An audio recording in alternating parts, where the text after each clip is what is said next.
नमस्कार साथियों स्वागत है आपका आपके अपने channel Om Veer Singh gardening and farming में। और साथियों, आज हम बात करेंगे इस पौधे की डंकी टेल की। सावधानी हटी दुर्घटना घटी, मैंने इसी के लिए जो थंबनेल बनाया है, ये देखिए दुर्घटना इसके साथ घट गई। ये एक्चुअली बहुत ही डेलिकेट पौधा है। आपने कभी देखा होगा जो चूड़ियाँ बेचने वाले होते हैं ना, जो चूड़ियों का बॉक्स रखते हैं और ये चूड़ियाँ पैक होती है जिस बॉक्स में, उस पर लिखा रहता है हैंडल विद केयर। तो ये जो पौधा है डंकी टेल, जिसे बरो टेल भी कहते हैं, ये बड़ा ही हैंडल विद केयर है। और ये जो आप पास जो देख रहे हैं ना प्लास्टिक की बास्केट, ये गर्मी में क्योंकि धूप में इसको चाहिए, धूप पसंद पौधा है, ये मेरे बड़ी अच्छी ऊपर लटकी रहती थी। लेकिन गर्मी में ये बास्केट ऐसी होगी कि इसका जो हैंडल है ऊपर वाला, वो एकदम ज़रा सा छूते ही और ये तो टूट के नीचे गिर गई। और ये मैंने बताया ना, ये हैंडल विद केयर प्लांट है। ज़रा सा स्पर्श कीजिए, छू दिए तो इसकी पत्तियां गिर जाती हैं। ज़रा सा ही एकदम से अंगूर की तरह लगी रहती हैं इसकी पत्तियां, और वो ज़रा सा छू एकदम गिर जाती है। और ये तो पूरा बास्केट ही गिर गया, ऊपर से लटका हुआ था। तो ऊपर से ज़रा सा छूते ही, क्योंकि उसका प्लास्टिक का जो हैंडल था ऊपर, तो वो एकदम गिर गया टूट के। तो इसलिए मैंने सोचा अपना जो अनुभव है मेरा इसके साथ, वो शेयर करूं आपसे कि इसको हम अगर प्लास्टिक की बास्केट में अच्छा लगता है पौधा चलता हुआ, क्योंकि ट्रेलिंग स्टेम है इसका और ऊपर से नीचे को लटकता है, तो बड़ा सुंदर लगता है प्लास्टिक की बास्केट में। लेकिन बास्केट को हमेशा जो उसका हैंडल हो ना, जिसमें लटकती है ये, वो प्लास्टिक का नहीं होना चाहिए, वो जंजीर वाला, लोहे की जंजीर वाला होना चाहिए। उसमें अगर लगाएंगे तो इसको फिर दिक्कत नहीं होती है। तो अब हमने देखिए जब ये पूरा गिर गया, अब इसे हमें एक रिपोर्ट करना मजबूरी होगी। वैसे तो इसको बसंत में बड़ी सावधानी पूर्वक अगर ज़रूरी हो, अब हमारे लिए तो ज़रूरी हो गया इसको रिपोर्ट करना, तो ये 6 इंच के पोट में बास्केट में बड़ा अच्छा चलता है। और सिंडर या बजरी वाली मिट्टी में, क्योंकि सकुलेंट प्लांट है, ये रसीला पौधा है, इसकी छोटी छोटी मोटी मोटी बेलनाकार और सिरे पर नुकीली पत्तियां होती हैं, देखने में अंगूर जैसी लगती हैं। जब पानी देते हैं तो फूल जाती है, पानी के अभाव में थोड़ा सा सिकुड़ जाती हैं। तो ये मेरे को तो ये कहना है, इसके साथ तो सुपर केयरफुल होना पड़ता है, बड़ा ही डेलिकेट है।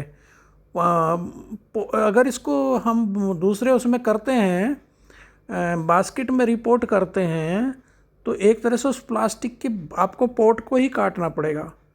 और इसमें पानी भी बड़ा साइड से देना चाहिए, ऊपर से नहीं दे। इसकी जो वैक्सी लीफ होती हैं पत्तियां, ऊपर से मोमी एक परत चढ़ी रहती, बड़ी चिकनी चिकनी होती है। इसको डंकी टेल या बरो टेल कहते हैं, क्योंकि डंकी की पूंछ की तरह इसकी जो पत्तियां हैं वो और स्टेम है वो लटकती हैं। और जैसे मैंने बताया, ये बड़ा ही डेलिकेट है, बड़ी सावधानी पूर्वक इसके साथ काम करना पड़ता है। और इसको ऐसी जगह रखना चाहिए जहाँ से कोई आता जाता ना हो, दूर से दिखाई तो पड़े ये, क्योंकि बड़ा सुंदर लगता है, आदमी रुकता है इसको देखता है तो, लेकिन इसको स्पर्श ना कर पाए। अगर इसको छुआ, अब देखिए बड़े हाथ से बड़े सावधानी से, क्योंकि बास्केट तो टूट गई, बड़ी सावधानी से हमें इसको जो बचा हुआ है उसे दूसरे हमें बास्केट में इसको ट्रांसफ़र करना होगा। और अब हम इसमें लोहे की चेन लगाएंगे प्लास्टिक हैंडल के बजाय। तो इसको हम कर लेते हैं। बाकी इसकी पत्तियां तो हमने दूसरे पोट में रखी। ये एक्चुअली पत्ती से भी हो जाता है, इसके जो प्रोपगेशन है पत्तियों से भी हो जाता है, स्टेम से भी हो जाता है। तो प्रोपगेशन तो इसका आसान है, लेकिन जो सुंदरता इसकी पहले थी वो अब नहीं रही, क्योंकि तना एकदम खाली हो गया इसका। तो उससे दूसरी ब्रांचेज निकल आती हैं, फिर से ये सुंदर होगा। हम कोशिश कर रहे हैं कि इसको फिर से लगाएं। हमने बिल्कुल सॉयल इसके लिए माफिक, जो सकुलेंट की कैक्टस सॉयल होती है, बजरी और सिंडर युक्त सॉयल हमने इसमें बना ली है। गधे की पूंछ इस और बरोटेल, इसका जो बोटेनिकल नाम है ना, वो है सेडम मोर्गेनियनम, फैमिली क्रासुलेसी से है। और मैक्सिको का इसका उत्पत्ति स्थान जो मैक्सिको है। सकुलेंट पेरिनियल प्लांट है, ट्रेलिंग स्टेम होता है, और फ्लैसी ब्लू ग्रीन लीव्स होती हैं इसकी, और बड़ी अच्छी लाइट में चलता है। हमारे यहाँ तो ये जो बहुत सुंदर चल रहा था, हमने ग्रीन नेट के नीचे जहाँ पे इसको छन के धूप मिलती रहती थी, तो वहाँ ये बड़ा अच्छा चल रहा था। तो इसे सुबह शाम की धूप चाहिए, लेकिन बहुत तेज़ धूप इसको नहीं चाहिए, उसमें ये पत्तियाँ ख़राब हो जाती हैं। गुड लाइट इसको चाहिए और एक्सट्रीम हीट नहीं चाहिए। सुबह शाम की धूप अच्छी रहती है। हार्डी प्लांट है वैसे, और लोकप्रिय है, बहुत लोकप्रिय सकुलेंट प्लांट है। नीले हरे रंग का होता है। और जैसे आदमी की ना, कुछ लोग होते हैं ना घड़ियाली आंसू बहाने वाले, उनकी मोटी मोटी आंसू निकलती हैं, वही आंसू की तरह, मोटी आंसू की तरह इसकी पत्तियां होती हैं। और मैक्सिको का मूल निवासी है, और ये लटकता हुआ बड़ा सुंदर लगता है, और 5-6 साल में 4 फीट तक हो जाता है। और औसतन तो ये 2 फीट तो हो ही जाता है, 24 इंच के करीब हो जाता है। तने को काट कर लगा सकते हैं, गिरी पत्तियों से उगाया जा सकता है। बसंत में इसको लगाना चाहिए। इसे मेमने की पूंछ, गधे की पूंछ, बरों की पूंछ बोलते हैं। और जैसे कि मैंने बताया, 12 मासी रसीला पौधा है, और फुल सन पार्शियल शेड इसे अच्छा है। और इसकी रेतीली मिट्टी, बलुई मिट्टी वेल ड्रेन में होनी चाहिए। और इसका जो सबसे बड़ी परेशानी से होती है, सबसे बुरी बात इसके लिए क्या है, ज़्यादा पानी देना। इसको संभालना सबसे मुश्किल काम है। सबसे बड़ी बात इसके लिए संभालना है। इसको छुआ नहीं कि इसने आंसू गिरे नहीं, इसके आंसू मतलब इसकी पत्तियां गिरे नहीं। नुकीली पत्तियां बेहद मुलायम नाजुक होती हैं।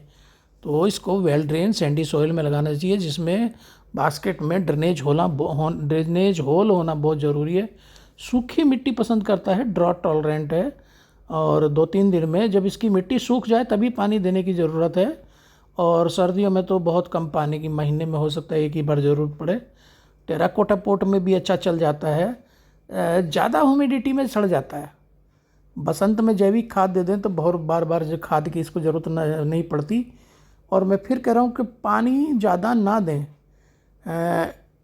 जो इसको अब जैसे हमने लगाया है, ऐसे ही लगा दिया, कोई पानी हमने इसमें नहीं दिया, क्योंकि पानी से तो इसकी पत्तियां वैसे ही भरी रहती है। 18 से 26 डिग्री सेंटीग्रेड टेम्परेचर पे ये अच्छा चलता है। 10 डिग्री सेंटीग्रेड से नीचे होने पर इसको परेशानी होती है। और इसका नंबर 1 हत्यारा अगर कोई है तो वो है अधिक पानी। इसकी जो सूखी भूरी पत्तियों पर कभी कभी धब्बे दिखाई देते हैं, वो तो होता है पानी की कमी से, लेकिन पत्तियां मुरझा जाएं, पत्तियां नरम हो जाएं, वो होता है अधिक पानी से।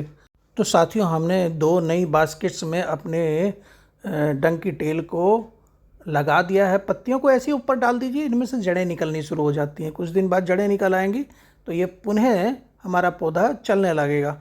तो साथियों, कैसा लगा मेरा ये आज का वीडियो, और मेरे अनुभव को अपने वहाँ पे ज़रूर इस्तेमाल करिएगा। थैंक यू, नमस्कार। फिर मिलते हैं एक नए वीडियो में। धन्यवाद।